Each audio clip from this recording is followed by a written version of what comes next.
Fala pessoal, estamos aqui na sede, né? Aqui na base, na verdade, do núcleo Guariuma, tá? Aqui em Praia Grande. É um espaço muito bonito, muito bacana, bastante verde, mato.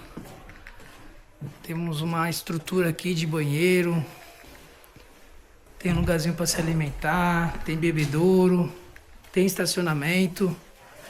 Então tem toda uma estrutura para poder receber os visitantes aqui no parque.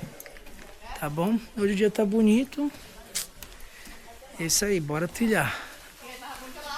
Bora curtir esse dia maravilhoso aqui.